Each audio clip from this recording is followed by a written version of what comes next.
全民穿越公路求生，我眉头一皱，立刻穿上了外骨骼，拎着一把汽油动力锯就要往外冲。等候3秒钟再出门。我握住顶舱盖的手不由得停住了，一声闷响在头顶上响起。我推开顶舱盖一看，居然是一个西瓜大小的冰雹砸在了步兵战车上。这游戏还真阴险。我冷哼了一声，快步向着螺旋桨的方向跑去。汽油动力锯急速切割下，直接将那2条触手切断。螺旋桨恢复了动力，一举冲到了岸边。小爱同学加速，让步兵战车直接冲上了岸。上岸之后，步兵战车便不怕任何敌人。此时，一条巨大的章鱼从水中冒出了头，一双红色的瞳孔中露出了愤怒的神色。几条触手不断地拍打着水面，上面依稀可见被切断的痕迹。刚才就是你偷袭我对吧？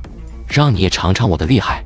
伴随着我的话语，125毫米火炮转了过来，瞄准了巨大章鱼。那章鱼见状后，敏锐的感觉有些不妙，准备没入河中躲避。可是他才刚刚有所动作，一发带稳定翼脱壳穿甲弹就已经穿破了他的身体，轰然爆炸。还没等巨大章鱼的尸体被湍急的河流冲走，一张渔网就笼罩在了上面。旺财嘿呦嘿呦的把渔网拖了回来。这么大条的触须，得能做多少章鱼小丸子？干得不错。我赞了赞旺财，便将巨大章鱼拖了回去。本来我是打算把整条章鱼都扔进药剂制造机里的，不过在旺财的再三恳求之下，还是决定留下来一条触手当做铁板烧的材料，前提是用来制作药剂部分没有发现有害物质。站在药剂制造机前，旺财双手合十，虔诚祈祷：伟大的章鱼之神，祝福你这个子孙体内没有任何对我有害的物质，拜托了，拜托了。我一脸无语地看着旺财，自己要是章鱼之神的话，要做的第一件事就是一巴掌拍死这家伙，吃了自己的子孙，还要做老大的保佑体内没有任何有害物质。这是人做的事情吗？不对，旺财确实不是人，是狐狸。一阵嗡鸣，一罐药剂滚落了出来。巨型章鱼药剂使用后获得章鱼恢复能力，身体柔韧性大幅度提升，有几率生长出触手。好像没提到有什么有害物质。万岁！旺财拖着巨大的章鱼触手跑进了厨房，记得给我留点。我叮嘱了一句，便不去管他，继续开车。就这么继续跋涉了3个小时后，我的面前忽然一片开朗，车轮压到了平整的水泥路面上。此时我面前的是一片宽广的平地，我已经来到了山顶。这山顶是明显的环形山结构，周围是一圈空地，中央是一个巨大的凹陷。我向着里面望去，里面黑漆漆的一片，不断的有黑色的烟柱冒出，还有刺激的硫磺味道。我这就是抵达终点了。恭喜玩家，我第一个抵达山顶，获得隐藏奖励红外遮蔽器1台，请问是否安装？还有隐藏奖励，安装。一道白光笼罩在汽车上，片刻之后，白光消散，球形屏幕上多出了红外遮蔽器的功能。红外遮蔽器启动后，可以有效屏蔽自身红外波段，将自身散发热量降低到周围环境温度，避免被热成像仪观测，避免被主动红外导引头等类型攻击武器锁定。我看了看说明，发现这是一个辅助类的装置，安装后相当于在夜间加装了隐身功能，倒是挺有用的。我对这个东西倒是蛮喜欢的。现在我已经有了消声瓦，又增加了红外遮蔽器，如果再加上一些黑夜迷彩的话，恐怕就真的成了黑夜刺客，没有人能在黑夜中发现我。操作了2遍，熟悉了装置之后，我开始在山顶上晃悠了起来。山顶的面积不小，转悠了一会之后，我发现远处有几扇光门。难道还真的有福利副本？只不过一直在山顶，只有抵达山顶才能探索。我激动起来，立刻开车跑了过去。抵达光门附近，我发现自己猜测的果然没有错，那些光门正是福利副本，可以进入其中获取特定的材料。排列在最后的那一个光门，正是提前预知下一个世界的入口。就是这个。我刚要驶入，忽然发现在旁边竖立着一个机器。我将车子停到旁边，然发现这竟然是一个贩卖兑换机，玩家可以将自己不需要的东西贩卖掉，换成积分换取自己需要的东西。有点意思，让我来看看你这里有没有什么好东西。我打量着贩卖机，忽然我的目光被排在最上面的一件东西吸引住了。5级车升级图纸1张，所需积分2000。5级车升级图纸，我差点跳起来。我升级条件早已满足了，所差的不过是一张升级图纸，结果一直迟迟没有弄到。一定要拿到它，不惜任何代价。贩卖不需要的东西是吧？我在仓库里翻找起来，从皮耶罗那里弄来的垃圾枪械还有很多没处理干净，我将其都扔进了贩卖兑换机里。结果我发现这些枪都不太值钱，一支枪才1点积分，突击步枪才2点。要是批量制作兑换的话，我至少要制作1000把 AK47，这个数量有点太多了，饶是我也有点肉疼。先看看有没有便宜点的方法。我翻找着自己的仓库，把一些没用的垃圾枪都扔了进去，还有一些人偶什么的，反正这些东西也只是占空间，还不如卖了做点贡献。忽然我发现角落里堆放的那一摞图纸一部分是我已经拥有的重复图纸，不过大部分都是从密修会成员那里缴获的神秘阴影的制造图纸。这玩意能不能卖掉？我抱着试试看想心思，将一张图纸扔了进去，没想到还真的成功了，而且价格还不低，足足200积分。我见状大喜，立刻将手里的图纸都扔了进去，最终积分定格在5232分上。我直接将那张5级的汽车升级图纸兑换了出来，一张羊皮卷轴落入了我的手中。这就是我心心念念的车辆升级图纸。不过我没有立刻升级汽车，而是继续扫荡起贩售机里的东西。这里居然还有一张红外遮蔽器的图纸，不能留给别人，买掉。变色龙迷彩可以转换迷彩颜色，直到与附近环境相似。这个好，买了。防化服，这东西居然要100积分，肯定很有用吧？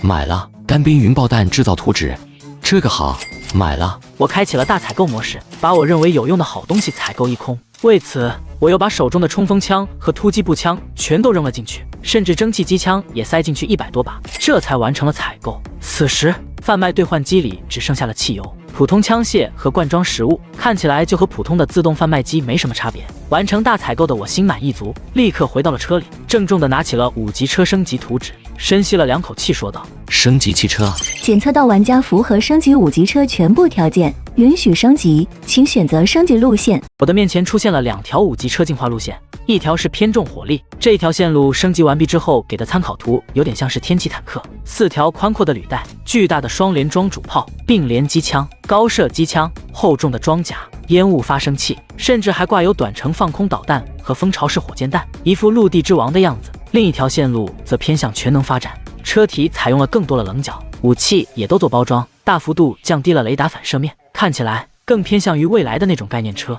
不过如果这么修改的话，因为我的主炮和副炮实在是太大了，需要修改。游戏系统给了2种修改方式，一种是去掉炮塔，将主炮内缩，做成类似于埋头突击炮的模式，将转轮突击炮去掉，补偿一套1130斤防炮；另一种是将125毫米主炮和转轮突击炮都去掉，补偿一张阿达兹多用途导弹图纸，一张1130斤防炮武器制造图纸，外加一套手抛式无人机的制造图。我想了想，选择了第2种方式，去掉了125毫米主炮、转轮突击炮副炮，换取了多用途导弹、1130斤防炮和手抛式无人机。事实已经证明了，大口径火炮的时代已经过去，导弹才是主流。一道白光照射在步兵战车上，汽车开始升级。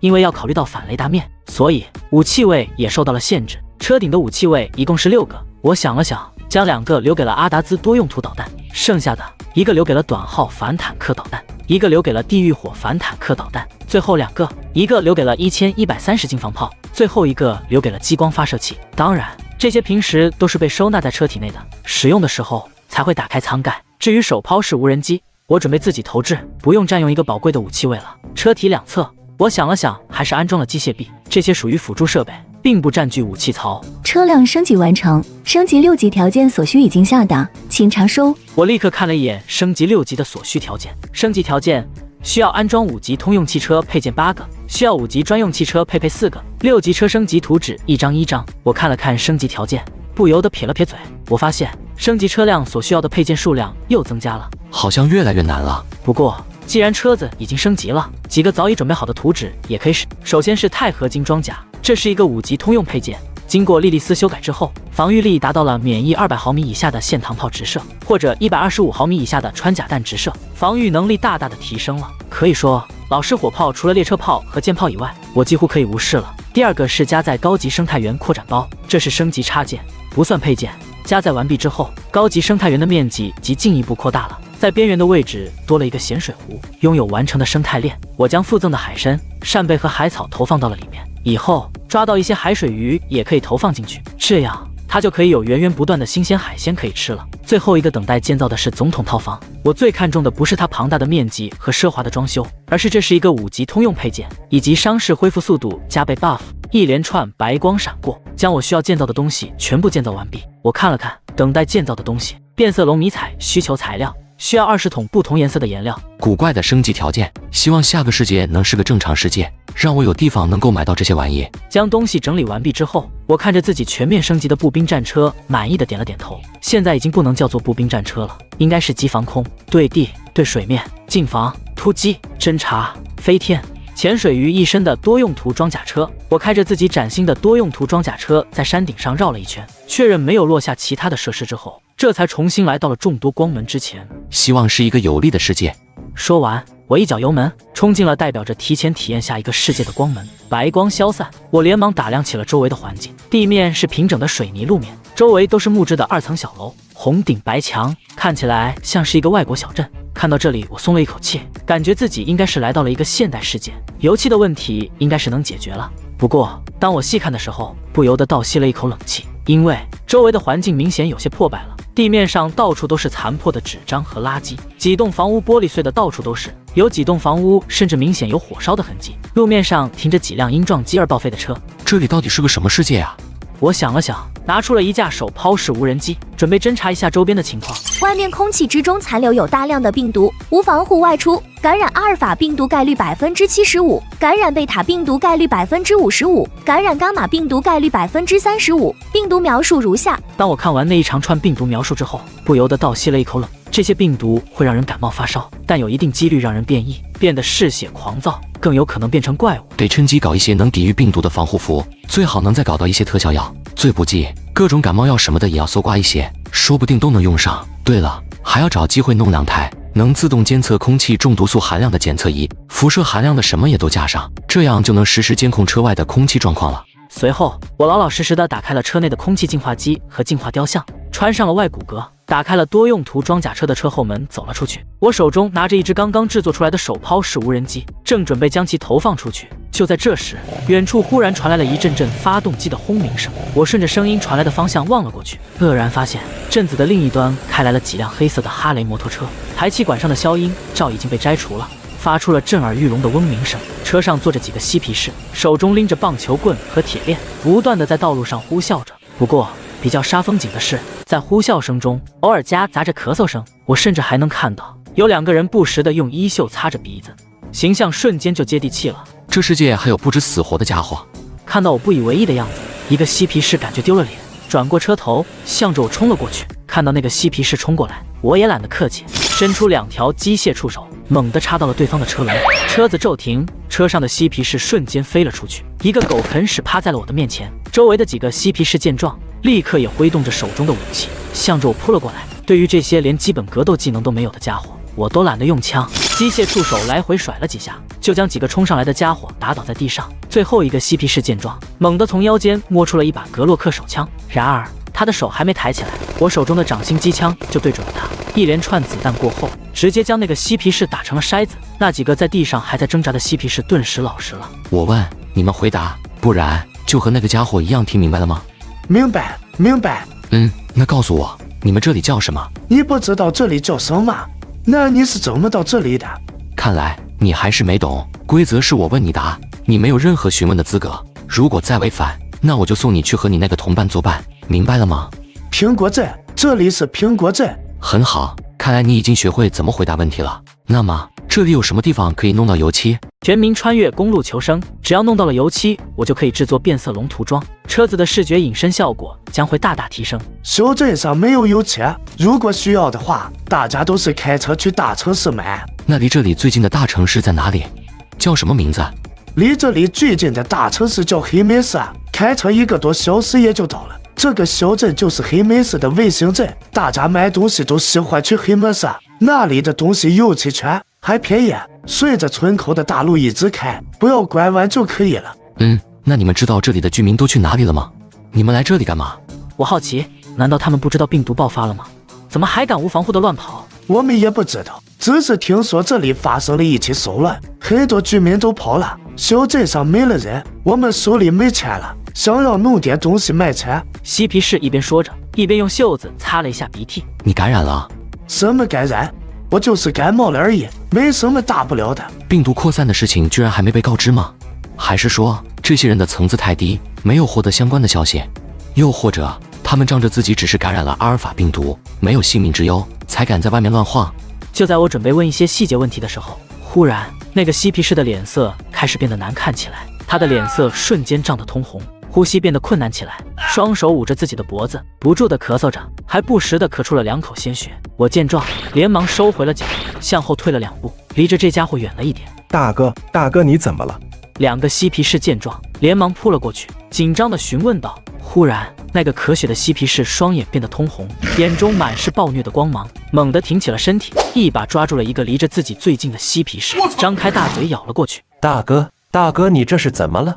另外一个嬉皮士见状，吓得屁滚尿流，乱滚带爬的跑开了。那个发狂的嬉皮士晃晃悠悠地站了起来，踉踉跄跄地向着那个逃跑的嬉皮士追了过去，速度和常人似乎差不多。这就是阿尔法病毒变异的样子，这小子可真倒霉，10%的变异几率都被赶上了。我举起了手中的掌心机枪，对着这家伙的胸口打出了子弹。那名咳血的嬉皮士扑通一声栽倒在了地上，不过嘴巴还在一张一吸的，证明着他还在苟延残。变异者的生命力果然变强了，被打成这样子居然还能活着。这时，一声嘶吼打断了我的思考。先前那名被咬穿脖子的嬉皮士居然晃晃悠悠地站了起来，从他脖子上的伤口里竟然生长出了一条触手，那条触手随意摆动着。变异这么快？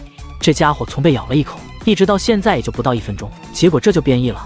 那名嬉皮士脖子上的触手迅速弹出，向着我的脖子缠了过来。我背后的几条机械触手挡在了我的面前，喷出了炽热的火焰，烈焰吞没了嬉皮士和触手。那触手瞬间被高达1000摄氏度的温度点燃，胡乱扭动起来，眨眼之间就被烧成了灰烬。那名嬉皮士身上也满是火焰，挣扎了几下，趴在了地上，没有了呼吸。周围几个剩余的嬉皮士见状，大叫了一声，骑上了自己的摩托，飞速地向着周围逃窜而去。我也懒得去追，看来得去黑莓市去看一看了。我打定了主意，钻回了车里，向着小镇对面的公路驶去。我相信，如果在这个小镇用心搜刮一番的话，或许会有一些食物和工具，甚至民用武器。但是这些东西对于我来说，价值已经很低了。而且我在这个世界时间有限，只有12个小时而已，要利用最短的时间搜集到最多的信息。相比之下，还是大城市的资源更加丰富，也更加有价值。当然，最重要的是，只有在大城市才能找到20种不同颜色的油漆。穿过了苹果镇，我驶上了前往大城市的公路。公路两旁还算正常，和普通的乡村公路没什么区别，两旁都是望不到头的原野，一片平和的风光。一脚油门下去，我很快就来到了黑莓市。黑莓市是一座建在大河中央一块沙洲上的城市。我不知道到底是哪个脑壳有坑的设计者设计的城市，明明有更好的河岸，但是偏偏却不使用，全部空置。城市的所有设施全部建在河中央的沙洲之上，只有2座跨河大桥连通外界。而此时，跨河大桥之上全是向着城外行驶的车辆。在大桥的一端设立了一个检查站，一群穿着防护服的家伙在检查着什么。而且每一辆车子在通过检查站的时候，都要经过一个洗车间一样的设备进行喷雾消毒，随后才允许放行。在检查站的最外面还有10几辆装甲车，上面的自动机枪瞄准了缓缓排队外出的人员。这么严格？我远远地看了一眼，发现那些排队出城的人似乎都拿了一张小小的塑料卡片，应该是身份证明一类的东西。这可怎么弄？现在来到了一个秩序尚未崩溃的世界，一个身份信息就直接将我拦住了。难道要强闯进去？我想了想，立刻否决了这个想法。虽然大桥检查站这有10几辆装甲车，但对装备了阿达兹多用途导弹的我来说，无非就是2轮齐射的事。但麻烦的是之后怎么办？谁知道这些人背后的势力到底有多强大？城内还有多少守卫？万一引来大群的阿帕奇或者 A10攻击机就麻烦了。我观察了一下周围的地势，绕了一个圈子，从一处地势低洼的位置下了河。多用途装甲车悄无声息地驶入了河水之中，没有引起任何人的注意。这片水域还算平稳。进入河水中之后，我启动了履带模式，沿着河底的河床向着对岸爬了过去。进入河里之后，我一边向前走，一边观察着周围。然而，这片河流和之前经过的原野一样，同样是一片荒芜。别说鱼了，就连丁螺都没见到半个。我还看到了一些废弃的汽车、轮胎什么的。按道理来说，这应该是鱼类最喜欢的区域才对，怎么一点生物的痕迹都没有呢？我心中的不安感越来越强了。管他呢，反正我就是一个想要找点油漆的过客，你们当我不存在就行。我开着多用途装甲车悄悄地潜过了河底，爬上了浅滩。登陆到浅滩上之后，对面是一片规划整齐的别墅区，看样子是富人居住的地方。我立刻冲进了一条巷道之中。这时我听到河那边响起了枪声。发生了什么事？难道是我偷偷过河的事情被发现了？我连忙放飞了一架手抛式无人机，侦查周围的情况。很快，无人机就将拍摄到的画面传了回来。原来，在大桥的另一侧，有些人排队等不及了，偷偷地搬出了皮划艇，准备偷偷地划船离开黑莓市。哨卡上的那些守卫居然直接开枪对河面上扫射，将那些人逼退了回去。那些守卫拿出对讲机说了几句，很快又从公路上开来了几辆装甲车。这些装甲车开始在河流的两岸巡逻，河面上也有几艘小型的巡逻艇来回巡视，严防有人通过水路离开。待会该怎么出去？这种程度的巡逻，我在想用同样的办法离开，一定会被发现的。算了，到时候看看情况再说吧。实在不行，就在黑莓市靠过剩下的时间，等到时候依靠系统传送离开这里。全民穿越公路求生，我现在所在的区域是富人区，是不会有涂料商店的，这得去专业的商业街去寻找。无人机在前方侦察飞行，我在后面跟进。我发现黑莓市的人似乎都在拖家带口的往外跑，通往2条出城的道路上挤满了车辆，而在黑莓市的其他地方则空空荡荡的，几乎看不到人的踪影。这些人是在干嘛？全体大撤离！我心中的不安更甚了，我加快了速度，希望先把能拿到的好处拿到手。很快，无人机发现了一条专卖各种建材的商业街。我见状兴奋起来，立刻开着车向着商业街冲了过去。我来到了商业街，发现这里冷冷清清的，一个人都没有。很多人撤离得很匆忙，甚至连店门都没关。我走进了一家品牌油漆的专卖店，然后带着001顺着员工通道直接进入了仓库。每一种油漆搬1桶回去。我指挥着001搬运着各种油漆涂料，很快便凑齐了20种不同颜色的涂料，制作变色龙迷彩。一道白光闪过，涂料消失，多用途装甲车上多出了一条条色带。随后，这些色带渐渐扭曲成了灰白色的像素点，近乎和水泥的颜色差不多。如果从高空向下看的话，真的很难将我的装甲车和水泥路面区分出来。还挺不错的，这样就增加了一层视觉伪装效果。解决了变色龙迷彩之后，我决定去市中心的枪店逛一逛，那里应该会有很多军火。虽然我看不上，但是可以卖给玩家嘛，反正都是无本来的，卖多卖少都是赚。我在无人机的指引下，前往之前就找好的枪店。这是整个黑莓市最大的枪店，虽然只有1层楼，但是却像是一个巨大的超市一样，里面是一排排的枪柜，各种武器和子弹像是大白菜一样堆放在货架上，工人随意取用。好家伙，这么多，这回发财了。我推了一辆小推车过来，准备大采购一番。然而我刚走了2步，发现这里已经有人捷足先登了。一个戴着眼镜、穿着职业套装的女人，正在一个工装打扮的家伙的帮助下，熟悉着一款格洛克的保险。2人看到我后，也都是一愣，明显是没有料到这个时间会有人来到这里。这时，那个穿着职业套装的女人，双眼冒出了兴奋的光芒，踩着高跟鞋，咔嗒咔嗒地跑了过来，拿起一支录音笔递到了我面前。你好，这位先生，我是老实人报的记者米兰达，可以询问你几个问题吗？好吧，你问吧，不过我不一定会回答。请问你穿的这身外骨骼是 cos 服装吗？你为什么会在这个时间来到索伦枪店？难道你没有接到全城撤离的命令吗？其实我是一名超级英雄，绰号叫做游侠。我当然接到了全城撤离的命令，不过我害怕有人趁乱打劫，所以在这附近巡逻，防止那些暴徒袭击这片区域。超级英雄。米兰达一听这个词，眼睛之中竟然闪烁出了兴奋的光芒。除了漫画和电影之外，他并没有见过任何一个真正的超级英雄。你真的是超级英雄！米兰达激动起来，用手摸了摸我的外骨骼，金属冰凉的触感，是真家伙，不是那些样子货。这姑娘脑壳是不是有问题？看到米兰达兴奋的样子，我有些摸不着头脑。为什么这个姑娘一听到自己提到了超级英雄，就像是吃了兴奋剂一样？难道超级英雄是什么关键词？为了验证自己的猜测，我顺势往下编了下去。没错，我确确实实是一名超级英雄。或许你没怎么听过我的名字，那是因为黑莓市是我出生的地方。只不过这么多年来，我一直辗转世界各地打击罪犯，最近才回到家乡。不过我发现这里好像有了一些很奇怪的变化。美丽的米兰达小姐，你能告诉我到底发生了什么吗？为什么会发生全城大撤离这种事情？怪不得我之前一直没听过他的名字，原来去黑暗之中守护我们的和平去了，果然不愧是超级英雄。米兰达眼中满是小星星。根据联合照的官方发布消息说，是城内被恐怖分子投放了病毒，但是我怀疑另有隐情。哦，你有什么发现吗？我获得了一些不便透露身份信息的内线的消息，据说真实情况并不是恐怖分子在黑莓市投放了什么病毒，真实情况是联合制药在黑莓市有一个秘密研究实验室，专门研究一些药剂，甚至还做了不少反人类的试验，简直缺乏人性。因为一次操作失误，这个实验室发生了不可挽回的泄漏，导致病毒四处扩散，整个黑莓市都成了病毒弥散的人间地狱。为了处理首尾，公司不得已才组织人员撤离的，不然你以为那些资本家会那么好心组织全市的人离开？这需要多少安置款，你知道吗？那些该被吊路灯的家伙才不会这么好心。真的吗？消息确凿吗？给我消息的内线还是很可靠的。我这次准备深入联合制药在黑莓市的研发总部，一探究竟。你愿意和我们一起吗？我亲爱的超级英雄先生。米兰达向你发出了任务，探寻污染的真相。本任务为开放式任务，根据探索度给予奖励，请玩家量力而行。居然触发了任务，还真是罕见啊！那肯定要接呀。游戏系统发布任务，还真是罕见，我立刻选择了接受。当然，揭露那些资本家的丑恶嘴脸是我们的职责。真的吗？太好了，我就知道你会加入我们的。快点，我们快点出发吧！我害怕我们去晚了，那些证据就会被消灭掉了。这娘们是怎么长这么大的？